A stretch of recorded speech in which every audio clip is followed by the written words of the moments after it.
Olá!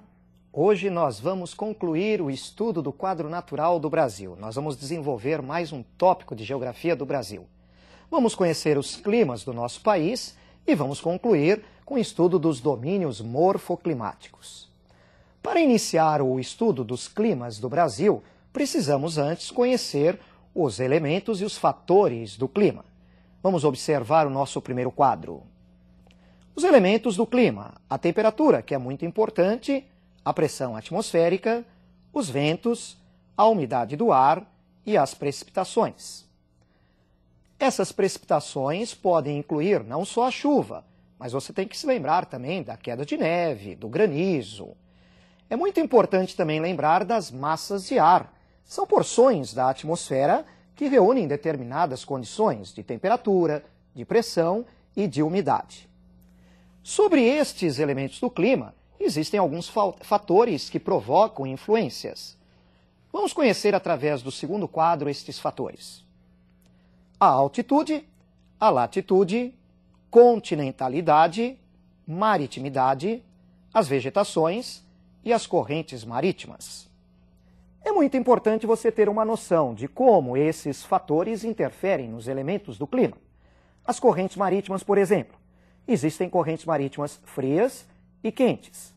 Litorais banhados por correntes marítimas quentes vão sofrer uma influência no sentido do aumento da temperatura e do índice de chuvas. Litorais banhados por correntes oceânicas frias, como o norte do Chile, sul do Peru, vão sofrer uma atuação, um efeito oposto. A corrente marítima fria vai provocar até a formação de desertos nesses litorais, diminuindo a umidade atmosférica.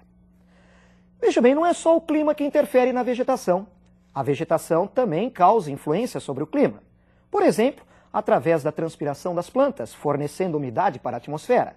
Ou, dependendo do porte da vegetação, da sua densidade, pode haver uma influência na circulação dos ventos na superfície. A maritimidade é um fator climático que atua próximo a grandes massas de água, por exemplo, próximo ao litoral. Torna a atmosfera mais úmida, e essa atmosfera mais úmida vai permitir com que a amplitude térmica seja menor. O clima vai se tornar mais moderado. Em contraposição, no interior do continente, atua o fator continentalidade. A atmosfera é mais seca, e com isso, a amplitude térmica é maior.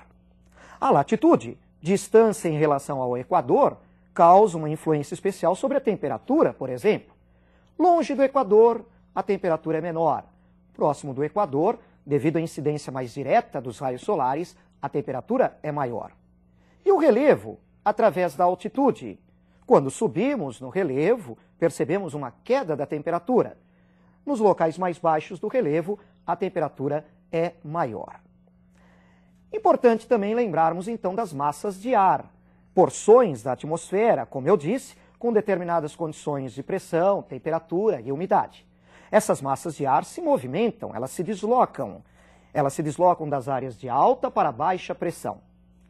Vamos conhecer através do mapa do Brasil as massas de ar que atuam em nosso território. Observem. A primeira massa de ar que vamos destacar, importantíssima, é a massa polar atlântica, que entra pelo sul no nosso território. Ela segue um caminho pelo sul, sudeste, chegando ao litoral nordestino, ou então entra pelo interior do Brasil, passando pelo centro-oeste e chegando à região norte. Essa massa polar é causadora das chuvas frontais, da friagem na Amazônia e da queda de geadas e até mesmo a queda de neve na região sul durante o inverno. A massa tropical atlântica se aproxima pelo leste, atua junto ao litoral, é quente e úmida, provoca chuvas. A massa tropical continental, formada na depressão do Chaco, no Paraguai, entra no Brasil pelo oeste, atuando sobre o centro-oeste brasileiro. É quente e seca, contribui para o inverno seco nessa região. A massa equatorial atlântica se aproxima pelo nordeste e vai atuar na faixa litorânea do nordeste e do norte. É quente e úmida, também provocadora de chuvas. E a massa equatorial continental, quente e úmida, que durante o verão se expande muito, atuando sobre grande parte do território brasileiro. Essa massa equatorial continental provoca as fortes chuvas de trovoada durante o verão. Parte substancial das chuvas que ocorrem no estado de São Paulo, por exemplo, é de umidade que vem da Amazônia, através do deslocamento dessa massa de ar. Além desses fatores climáticos que nós já vimos da atuação das massas de ar, existem alguns outros fatores, periódicos ou não, que podem causar influências sobre o clima. Vamos analisar essa questão que preparamos. O fenômeno El Niño modifica o comportamento climático no Brasil? Sim, modifica. Esse fenômeno El Niño tem origem no aquecimento das águas superficiais no Oceano Pacífico, na região equatorial, perto do Equador. Ele provoca a entrada de uma massa de ar quente na América do Sul. Essa massa de ar quente impede o deslocamento da massa polar atlântica, que fica restrita à porção meridional do país. Nessa área, nós vamos ter chuvas mais contínuas e prolongadas. Por outro lado, durante o fenômeno do El Niño, o Nordeste e a Amazônia ficam submetidos a uma seca mais prolongada. Bom, agora nós já temos condições de conhecer os climas do Brasil. Nós vamos conhecer o mapa que apresenta esses tipos de clima, um a um. Vamos ao primeiro. O clima equatorial, que domina especialmente a região norte. Esse clima equatorial é quente e úmido o ano inteiro. Ele apresenta uma reduzida amplitude térmica e o índice de chuvas é elevado, chove quase todos os dias. Segundo tipo de clima, observando o mapa, o clima tropical predominante no país. Esse clima tropical, estendendo-se pelo centro-oeste, parte da região norte, nordeste e sudeste, é um clima também quente o ano inteiro, mas ele apresenta duas estações muito bem definidas. O verão, bastante chuvoso, e o inverno, seco. Agora, o terceiro tipo de clima no mapa, o clima semiárido, no sertão nordestino. Esse clima, ele apresenta a maior média de temperatura do país. É um clima quente. O índice de chuvas é que é reduzido e as chuvas são mal distribuídas nessa região. Concentram-se no período de fevereiro a maio. Mais um tipo de clima no mapa, o clima tropical de altitude, especialmente nas áreas planálticas do sudeste. Esse clima tropical de altitude também apresenta duas estações bem definidas, o verão chuvoso e o inverno seco.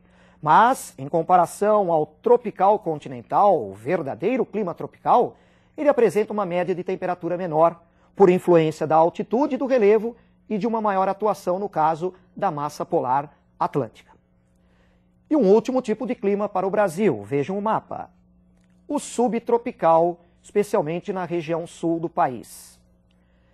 Esse clima subtropical apresenta a menor média de temperatura do país, entre 16 e 18 graus. As chuvas são regulares e bem distribuídas. E é nesse clima que nós temos a maior amplitude térmica do país, devido às maiores diferenças de temperatura entre o período do verão e o período do inverno. Conhecemos os climas brasileiros. Para fechar o quadro natural do Brasil, vamos lembrar então dos domínios morfoclimáticos. Como é que nós podemos definir esses domínios morfoclimáticos? Eles são definidos a partir da interação que existe entre os vários elementos naturais: o relevo, o tipo de solo, o clima, a vegetação e a rede hidrográfica. Nós vamos então também conhecer através do mapa os vários domínios que ocorrem no Brasil. Vejam o primeiro, o domínio amazônico, na região norte. Esse domínio amazônico tem quais características? O clima é quente e úmido. A vegetação nessa região é densa, representada pela floresta equatorial amazônica. A rede hidrográfica é muito rica, rios extensos, volumosos, grande quantidade de água nessa bacia. Os solos são relativamente pobres, apesar da presença da floresta. A Amazônia já esteve coberta por mar. Debaixo da camada orgânica do solo, que sustenta a floresta, encontramos, na verdade, um solo composto com um grande percentual de elementos arenosos. Então não é um solo muito fértil, apesar da camada orgânica. O segundo domínio morfoclimático do Brasil, observem, o domínio do Cerrado. Esse domínio do Cerrado, que domina a porção central do território brasileiro, é constituído por áreas aplainadas, onde se destacam as chapadas. Temos aí o domínio do clima tropical ou tropical continental, verão chuvoso, inverno seco, e uma importante vegetação brasileira, o Cerrado, predominantemente arbustiva. A região do Cerrado é um verdadeiro berçário de muitos rios brasileiros. Muitos rios nascem nessa região e correm para regiões vizinhas, formando várias bacias. Os solos na região também têm problemas de fertilidade e acidez. Outro domínio morfoclimático do país, o domínio da Caatinga. Ele ocupa basicamente o Nordeste, na região sertaneja, constituído por áreas aplainadas, depressões, localizadas entre serras e chapadas. Clima semiárido, mais seco, vegetação pobre de Caatinga. O solo não é rico em matéria orgânica, mas quimicamente ele é fértil, apesar de ser um solo raso. Lá encontramos também os rios intermitentes ou temporários, que secam durante parte do ano.